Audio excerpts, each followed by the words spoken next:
Hello, friends, and welcome to your midweek edition of the Kings of Anglia podcast. Rotherham United are exactly who we thought they are. They're a good, physical, well-schooled, well-oiled machine, and they beat Ipswich Town 2-0 last night at Portman Road, which leaves us asking, who are Ipswich Town?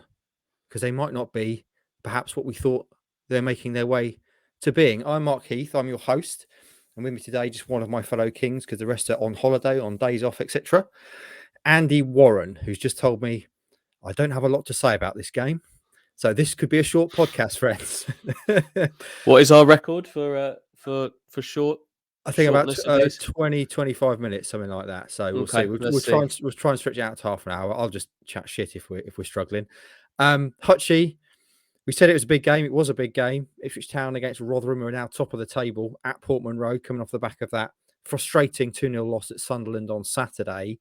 We've said before, in this new era, it seems different to other eras where the Town couldn't lay a glove on the big promotion rivals. But unfortunately, last night that was maybe the case, wasn't it? By the sound of it. Yeah, and I think a lot of that you have to. Obviously, we're going to talk about Ipswich's shortcomings throughout the next 20 to 25 minutes. But I think first and foremost, I think you need to acknowledge what Rotherham have been and what they continue to be. This is the third meeting between the teams in League One, and all three games, all managed by Paul Warne for Rotherham. Obviously, two Paul Lamberts and one Paul Cook for Ipswich, but all three have kind of gone this way, arm's length, very solid from Rotherham.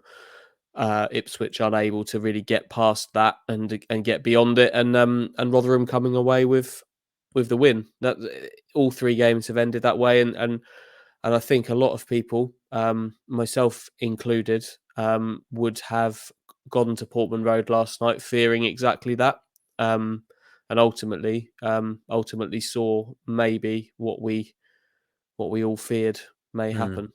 There were a couple of things that struck me from content last night that you put out. In your report, you said that Portman Road felt a bit flat, maybe alluding there to what you've just said.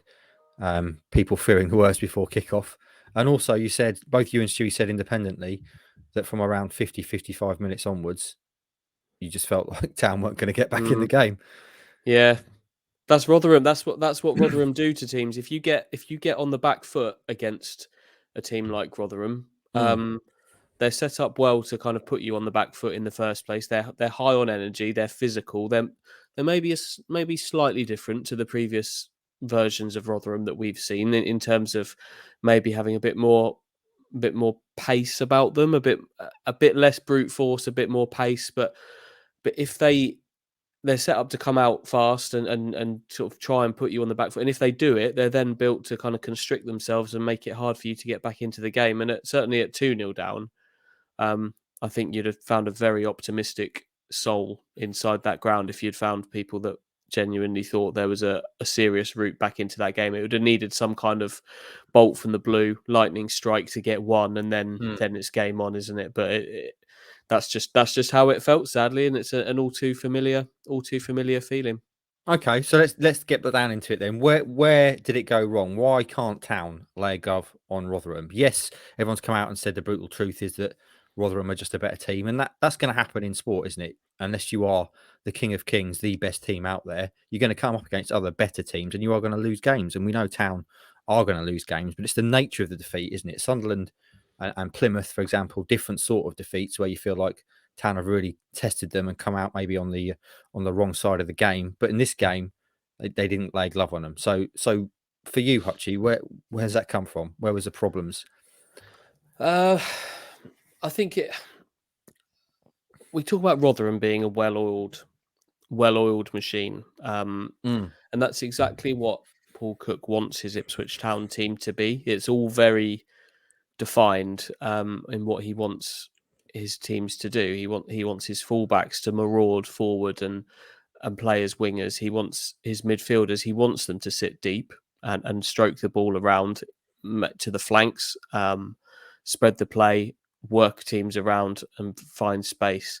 he wants his wingers to be able to cut inside and make darting runs towards the box in order to allow the fullbacks to get beyond them and test the box. And then he wants his striker to be and number 10 to kind of be Johnny on the spot to be there to put the ball in the back of the net. And that's all kind of falling down at the moment. And while it might seem incredibly harsh to pinpoint an individual area of the team where that's falling down, because let's be honest, there are plenty of areas of the team that aren't working as you'd want.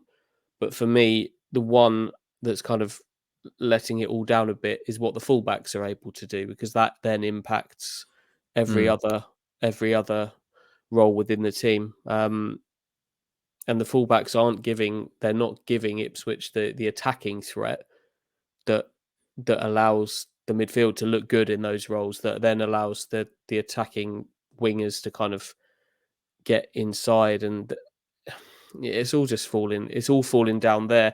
Last night I thought the real problem was just that the pace of the team, not necessarily in terms of running speed, but just one-paced. It was very one-paced, and there wasn't an awful lot in there to kind of change the tempo of the game, to change where the game was being played, to change the speed of the Ipswich attack, and it all looked quite predictable. And for a team like Rotherham, who are as organised as they come, they had back three in there of three, like Macaulay Bombers battling away against kind of three big centre backs and didn't have a sniff. If you're predictable against that, they're quite good at predicting what you're going to do and stopping it. And for me, that's where the issues were last night. Okay, what did you make of the team?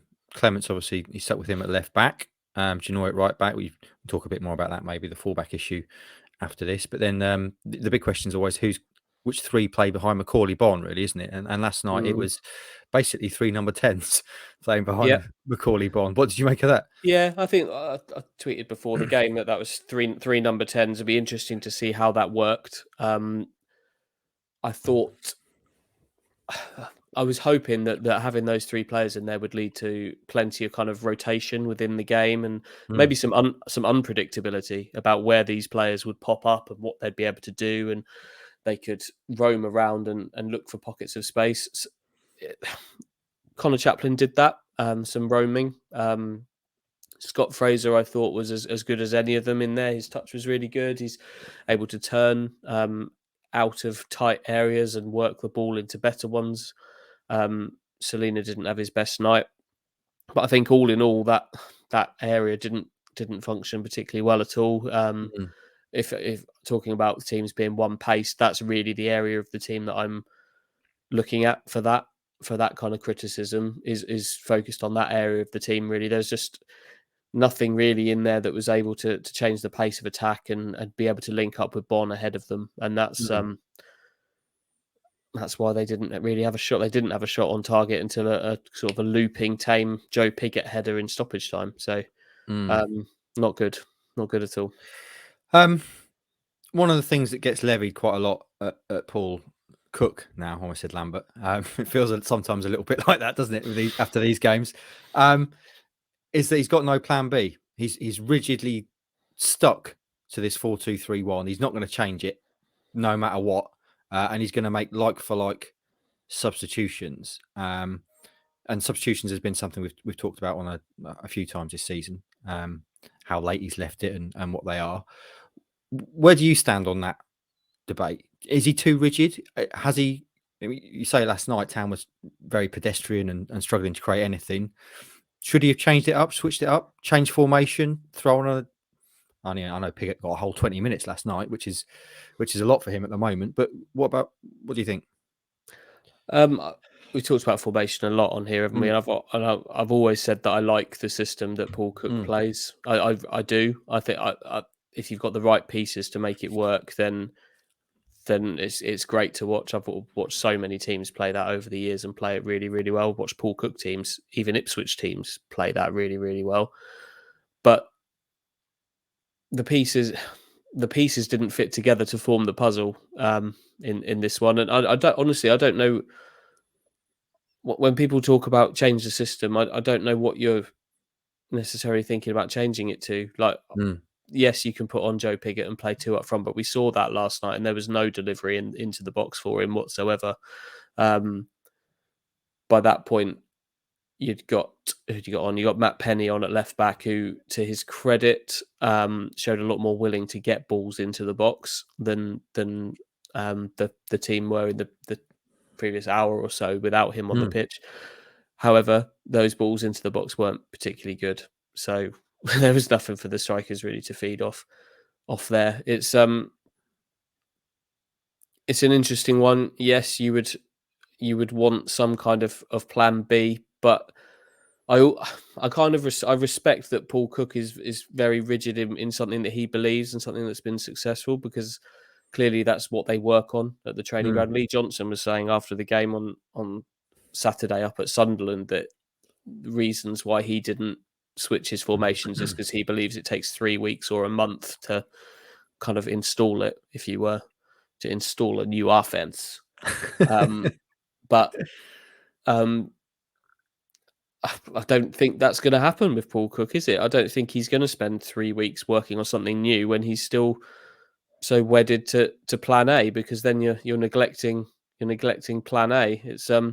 It's an interesting one. I'm not sure what they would change it to. There are subtle tweaks. There you could is going 4-3-3 really any different to 4-2-3-1? I'd probably argue no. It's what you're doing there. It's dropping one midfielder a little deeper. Whereas if you've got the right personnel on the pitch, you can do that sort of anyway.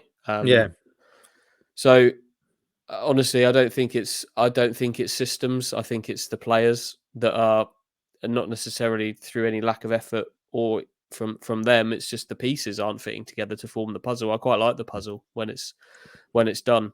It's a good picture of the Cornish coastline or something like that. But at the moment, there's some pieces missing, and it's that you can't really solve that just by putting Joe Pigott up front. Always happens in jigsaws, doesn't it? You always lose bits. I haven't got the patience for jigsaws. Me neither. That probably won't surprise you to learn. Yeah, it's not for me. I'm not a jigsaw man. Yeah. Okay, mate. So if it's players, it's personnel, and we're looking for the right bits. What are the right bits? We've talked about fullbacks there. Janoy Donatian is someone who's been rightly praised, I might add, to high heavens this season. He's come in, he's had a real stability to that position, which was lacking under with KVY there. We saw obviously the Bolton game was the big turnaround there, where Janoy came on for KVY and has essentially stayed in the team since. But he's not, by any definition, an attacking fullback, is he? He's a functional, not fancy fullback. And on the other wing, you've now got Bailey Clements, who's 21 years old, and I think again you'd say he's not, although he's willing to get forward, he's not your classic attacking fullback. So, in terms of you saying the fullbacks aren't working, does that mean change them? Get KVY back in and bring Penny in, for example, or Coulson? I don't know. Coulson's a mystery. It's really hard to tie Paul Cook down on where any of these players are at the moment.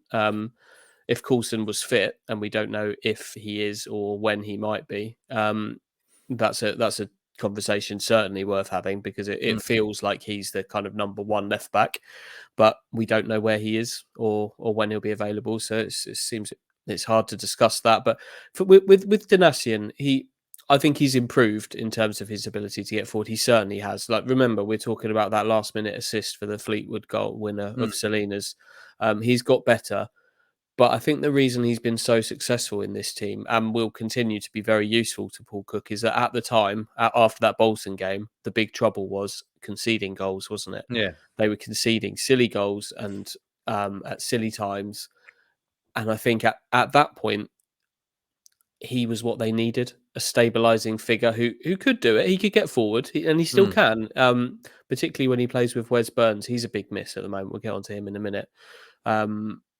When he gets forward, he's fine. The crossing isn't always on the money, but he was what they needed. When you're then trying to, it's a delicate balance now, but now the aim is to try and get those goals back again that have gone missing. You then naturally start to think about Kane Vincent-Young, don't you? Who's the more flamboyant, sort of adventurous, dynamic fullback. That's the right side. The left side is a bit of a it's a bit of a mess. I would say at the moment, and I mean, absolutely no disrespect to Bailey Clements at this point, because he's done very well to get, probably unexpectedly, he's played the last 4.5 games for Ipswich at left back. I don't think anybody would have expected him to have that level of involvement back in the summer. He's got through the games, but he's not. The Oxford game aside, I'm not sure he's adding an awful lot to the team. He's getting through them, and he's by no means disgracing himself in there. But I think they need more from that position. I don't think Matt Penny's necessarily that answer either. For me, that's a position that they should really, assuming Coulson is, you've got to assume at this point that he's a bit of an injury risk. That would be a position for me that you're looking at for January in terms of left back, because they're so important to Cook's teams. Not entirely convinced they've got the answer in house at the moment. But then you have to think about what's ahead of them as well. It's not just all on the fullback. It's about what's ahead of them in the team. Yeah. Is there any? We've discussed it before. Is there any mileage, do you think, in the short term at least, not knowing how long Coulson's going to be out for and what the state of play is with Penny? Is there any mileage at all in bringing KVY in to play right back and shifting Genoy over to left, do you reckon? Or? I think I'd probably do it the other way round, actually. Okay.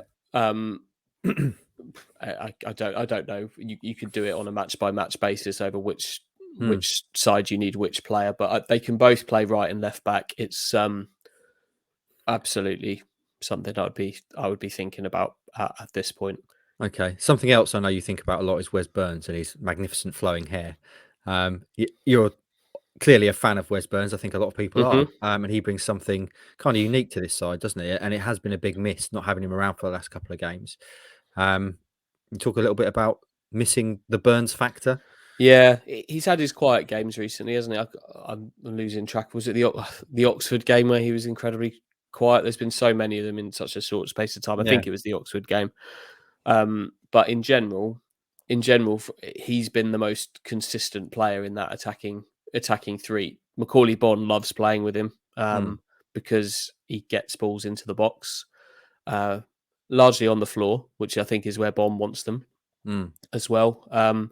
He's just direct. He can change the pace of an attack. And at the same time, I think he links up well with Donatian at right back as well. I think they're the right side. I think they're missing him. I don't feel like they've ever got the blend right in that three behind Bonne. And it's hard to know what that blend is. Selina was a long way from his best last night. Yeah. But he's the Bersant Selina I was expecting. I think we talked about this a few times before as well. He's the Bersant Selina I was expecting them to have, in terms of can be very, very quiet at times. When he gets the ball, looks positive, isn't always able to pull off what he wants to do, but then occasionally comes up with an absolute masterclass of a moment. That's the player I thought they'd signed, and that's the player they're getting. So if we're talking about what the blend is going forward, if Burns was available, I'd play him probably every time. I think we maybe learnt from last night's game that if Burns isn't available, as much as his end product hasn't been there, Kyle Edwards maybe is someone you need to think about, just for something a bit different, just a different player who can maybe try and unlock something. Because if you haven't got somebody like that who can stretch teams, then you're not going to be asking them the right questions. A three of Chaplin, Fraser and Selina didn't stretch Rotherham enough last night. They all wanted to do the same thing. And it didn't necessarily stretch a defence that needed to be stretched. So, yeah, he's got some work to do to work out what his blend is there behind Bonne, because that's what's going to get the team firing again, I think. On the Edwards thing, we talked about lack of end product with him and no assists, no goals. Do you think that that's in any way being a bit harsh on Kyle? Because we talked about this, I think, on Monday's podcast, me and Stewie talking about it. And we had a few comments afterwards from members of the KOA Army saying it's not his fault that players are missing chances that he's creating, pointing out the Selina opportunity against Sunderland and others. So do you think that's a bit too simplistic to say, there's no end product from Kyle Edwards, when if on other days, if players were putting those chances away, there would be end product. Yeah, I think that's a fair point. I think I thought he'd been slowly kind of improving in recent weeks before dropping out the team. But I think dropping out the team is going to be inevitable if you're not. And yes, we've just said there's some points there where he could have produced some numbers. But there's so many players that would want to play in that team in those positions that it's inevitable that if you're not kind of the headline guy, at some point you're going to be you're going to be in sort of Stuart Watson's amber zone, and you don't want to be there, and you don't want to be there. I like him. I think you have to have, for me, I think you have to have one of him and Burns in the team, just to have that threat to stretch the opposition back line. You have to have that. I'm really interested in this kind of combination of the three behind the front man. So indulge me a while longer. I always refer to it, and it generally in sport, when you have a lot of good players for numerous positions, competition, that's referred to as a good problem to have. But in this case, is it a good problem to have? Because it's kind of almost like this, you can't see the wood for the trees, isn't it? You've got so many good players and so many options and possibilities that you don't really know where to play each of them to get the best out of them. Fraser is someone who interests me because you sing his praises, you boys, a lot about his touch and his vision and that kind of stuff, and how you'd like to have him in the team. But he's been all over the place, hasn't he? He came in as the best number 10 in League One, in quotations. He's been played out left, wide. I know he dropped back deep again last night. He's played there before as well. Where do you think Fraser's best position is? Probably not in a 4-2-3-1 Oh no, system. But in the Paul Cook system, I would probably have him as the 10. In a Paul Cook system. That's difficult because Bersant Salina has gone through spells, and let's not forget we've gone through spells where we talked about both Bersant Salina and Connor Chaplin nailing down the number 10 position. Yeah, I don't think anybody at this point now, a few weeks on, would necessarily say that Bersant Salina has that nailed down. I think the nails have come loose. You've got your hammer in there, and you've got your hammer under the head of the nail, and you've clawed it out a little bit. And he's still in the wood, but he's not holding the two bits of wood together. So it's not nailed down. I don't know. Would you say anybody's got a position nailed down in that three? Maybe Burns, who's on the back of some poor games by his standards as well. So it's a bit. The original question about it's becoming a bit of a problem, isn't it? We're here on the 24th of November, and you'd have thought there'd have been some kind of blend kind of come to the fore by this point. I think everybody would come up with a different combination of who you would have in there. Like I could praise the sort of the merits of all of them. Like Chaplin, I like because he's busy, he's hardworking, he gets in good areas, he's ambitious. Selena can come up with the big moments. Scott Fraser's got a brilliant touch and a clever mind, and I think he's probably the most likely to bring Macaulay Bonne into the games. Sonny Aluko hasn't really let Ipswich down. Very sad to hear last night he wasn't available because of the sad passing of his father. It sounds like that was very much unexpected. So how long he's not around for, I don't know, but he's not let Ipswich down. He's plays football in a very kind of controlled way. He's always in control of what he's doing. Kyle Edwards has got some magic in those feet. He just needs to learn how to apply it on a regular basis. Burns, obviously, we talked about, is the biggest threat down that right side. Probably forgetting someone here as well, aren't I? I don't know, but it's. I could sing the praises of all of them, but none of them have done it consistently enough to kind of nail down a position in the team. It's a little bit bizarre, and there are maybe too many options to go into that, making it difficult for. And then there's Louis Barry, who's just not a factor. Played for the under 23s on Monday. So yeah, I think he's the only one that's kind of played himself out. And played himself is harsh, but he's the only one. Yeah, he's the only one that's not probably in serious consideration for each one of these games. Like, I don't know what Paul Cook thinks his best three is there, because it just hasn't presented itself.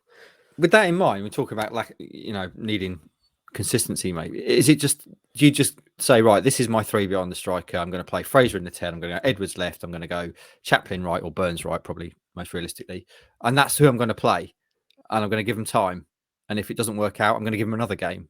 I suppose again that goes back to having so many other options, though, doesn't it? Because if the temptation is you play him for one game, it doesn't work, and you go, oh, it doesn't work, and I'll change it again. Yeah. Well, Paul Cook is loyal, isn't he? We've seen that. Yeah. He doesn't want to do that. He wants to players to keep the shirt, and I think he's probably been true to that. Selena, we did talk about him having the number 10 position nailed down.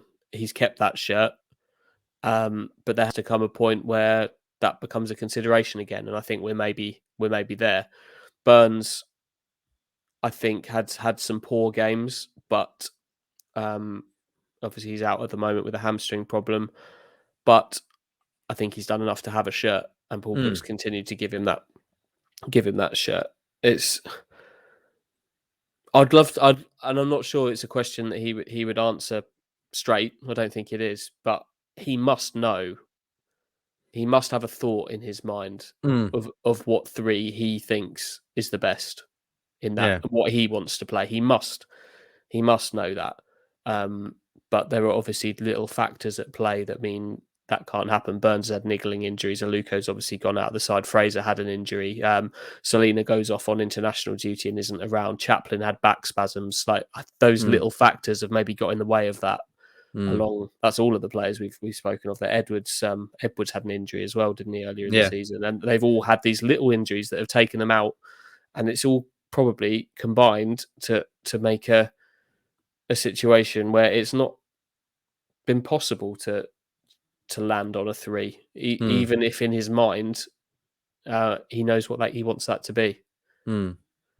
Okay, well, shall we draw a line under Rotherham there, Hutchie? Unless you've got anything else to say, particularly about the game, and move on to who you spoke to after the game, the captain, our skipper, Sam Morsy. Now, when I texted you this morning and said, who did you get after the game? And you said Morsy, my reaction was, I bet he was pissed, knowing Morsy's quite a combative character.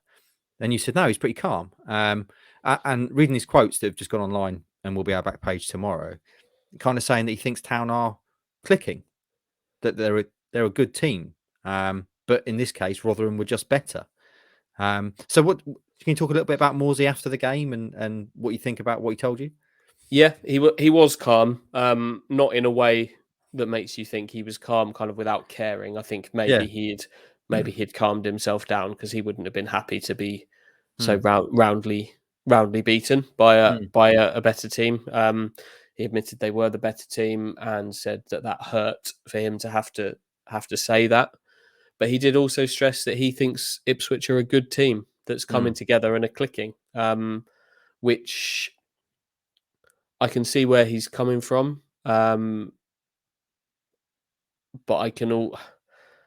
I'm not necessarily sure they're fully clicking right now. I think they have clicked. They have had moments where they have clicked. Obviously, we're talking about the most recent one being at Wickham, where they were fully clicking that night. They were well on top. They dominated a promotion chaser. So they have clicked. But they're not clicking. They're not clicking right now. Obviously, Sunderland was a different story on Saturday. They should have won that game. They were the better side against a poor Sunderland team, but didn't take their chances. But I think what his overall point is that there's a team there that's ready to put together a winning run. I think for me with this Rotherham game, if it's concerning that once again they've not been able to sort of compete with Rotherham. We've seen that before, and it brings back some bad memories. It makes you think of those Paul Lambert teams that just could not compete with not just Rotherham. They couldn't compete with it. Paul Lambert's Ipswich couldn't compete with any of those sides at the top of the top of the league at times. This is a bit different. It's concerning that they've been so roundly beaten by Rotherham again, but they more than competed with Sunderland. They more than competed with Plymouth and lost down there. They probably should have beaten Oxford as well. Again, but they couldn't score. So they've taken.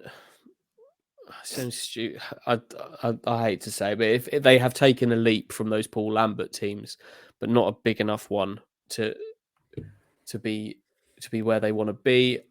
And it all goes back, and we say this so many times. It's apologies if it's getting quite repetitive, but it all goes back to the start of the season and how slowly they came out the blocks. Because if Ipswich were fourth right now and were which they very easily could be if you rewrite history with the games that they really should have won games in the first sort of 10 of this season, and they're right in the mix of it. And okay, they've come up against Rotherham, they've run into a bit of a buzzsaw. They've been beaten up again.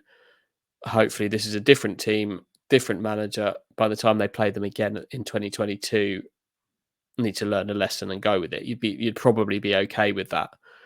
But they've just left themselves so much to do that you can't sit here after 2 defeats in 4 days against Sunderland and Rotherham and feel like that now, because they need to take points from games like this, because the job is getting harder at a time when it really needs to be getting easier. Kind of week on week.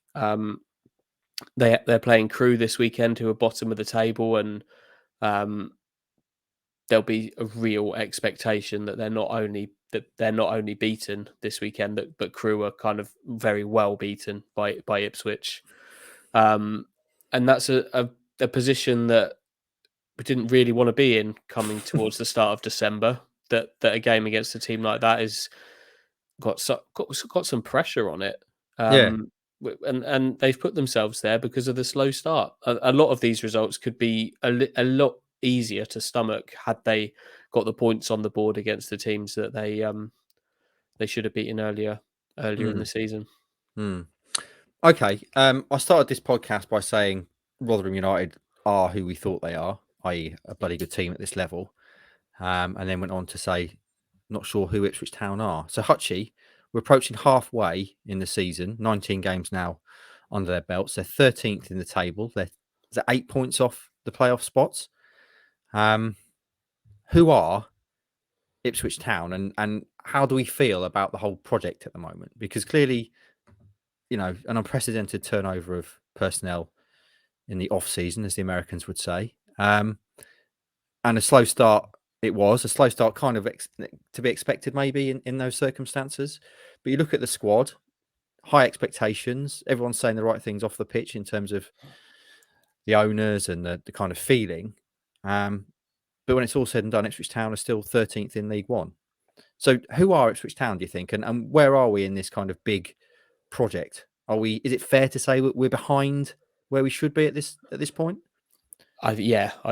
Yes. I'm not sure what the kind of internal opinion would be on that if they were talking about it publicly, but you have to say they're behind at this stage, and it's all because of that start. All because of that start. They were slow out the blocks. There were reasons to be positive amongst those games, but at the same time, they just lost silly points. Who are Ipswich Town? They're still a work in progress, but they're a work in progress at a time where we would have expected to see more progress. The ownership, a phrase they use, is having a healthy impatience for success, and I would expect that they were expecting this team to be higher up in the table right now. I think everybody would say they expected to be higher up in the table at this point. I don't think it's certainly time. There are certainly some worries to be had. I don't necessarily think it's time for huge panic, because there is still a long way left in the season. But look, the gap is 8 points to the playoffs, but Sunderland have also played 2 games less in 6th. So it's going to need, as we've been saying probably since the start of September, we've probably been talking about this now, they are going to need they're going to need a seriously consistent run, and they're going to need that big blast at some point. I think at various points we've talked about how that might not necessarily need to come, and they can just churn away and churn away and churn away and get the 2 points a game average by wins and draws. But I think they need more than that now. They're going to need what runs of 3 or 4 wins on the bounce, and a few of them as well. And they're going to have to win return games against the likes of Sunderland and Oxford, and it's going to need a vast improvement in the second half of this season if they're going to get to where they need to go. And a real concern that the goals are drying up now, because at the start of the season, that was the one thing we could say. I mean, we were predicting 2-2 most games, weren't we? Town were going to score, and they're also going to concede. But now the goals seem to have properly dried up. We talked a little bit on Monday about the kind of, it's maybe just leveling out where it should be, because in terms of shots, Town are kind of low down the division, and goals, obviously, they're maybe above where they should be, and inevitably that will even itself out. So now they're not really scoring, and they're still conceding, which is a big worry, isn't it? Yeah, well, they've sort of the ingredients for those goals are kind of drying up a bit. Like Bonn, we've been talking for weeks, haven't we, about Bonn inevitably having a bit of a cold streak at some point. That's three games without a league goal for him now, when he's such a heavy source of their goals. Wes Burns is a heavy source of their goals in terms of assisting and scoring them himself. He's got a few himself, obviously. So yeah, they're missing the pieces that make that happen and make that blend sort of tick. So they need to find another way of scoring those goals. You'd want more from that 3 behind the striker. I think you'd want number 10 to be weighing in with more than they have been doing. And you'd want, we talked about like Kyle Edwards' lack of goals. Like those players need to contribute some goals. Obviously, Lee Evans scored a hat-trick, but after that Doncaster game, Cook was talking about how he'd been sort of telling Evans off for getting too far forward, which is what he wants his midfielders to do, is a bit more of a sitter and open up play and spread the ball. So that's the big thing, isn't it? If they can start scoring goals again, we talked about that giving Ipswich a puncher's chance in matches. If you're not scoring, you can't win. So it's another one of those very simple life lessons. You have to score a goal to win a game. I'm really not sure what to think about this Ipswich team now, because if I want to look at it and see reasons to be positive, I can. But if I want to look at it and feel quite negative about it, I can do that as well. It just depends what mood you catch me in. Okay, so a win is better than a loss now, followed in the Hutchie pantheon by, if you can't score, you can't win. So that's another one for the dressing room wall there. On paper, Hutchie, this weekend's game on... By the way, why is the game on Sunday? I think it's an option. Paul Cook was asked about this at the fans forum recently. Yeah. It was an option taken by Ipswich at a time when they felt it might alleviate some of their kind of travel, might just give them that extra day here to kind of recover from a very long run of midweek games. As it's turned out, they now have another midweek game next week because of progression in the trophy. But I think obviously that would use a different group of players. But that's what Paul Cook said. They moved it. It was an option that they took to maybe save some legs a little bit. I don't know for sure, but I wonder whether I think Norwich are at home on Saturday. I wonder if the fixture computer maybe threw up a very rare sort of clash of those two. And one of them maybe was asked to move it. Ipswich took that option, and we'll play on Sunday at 3:00 instead, which I won't lie, I quite like. It's something just a little bit different. Plus you get Saturday off, which is nice. But in terms of scoring goals, actually, this game, if you're struggling to score goals, what you'd want to see is the team that's bottom of the table at home in front of your faithful fans, a crowd that's been sticking with the team all season and giving them fantastic support. That's what we want, isn't it? But now it feels like this game, there's kind of more pressure on it than there should be, because everyone's going to expect Town to, not only, as you say, not only beat Crewe, but stamp on their throat, to use a Hutchism, and beat them 3 or 4. So the longer that Town go in this game without scoring, and God forbid they concede a goal, the more pressure there's going to be, isn't there? Yeah, I think there was obviously some displeasure amongst the fans last night who have been. I don't think anybody within the club can have any sort of complaints about how they've been backed this season. The support's been exceptional, home and away. But I think some old wounds got opened up last night, and sort of some old feelings came back for a lot of fans in the stadium. It's completely understandable.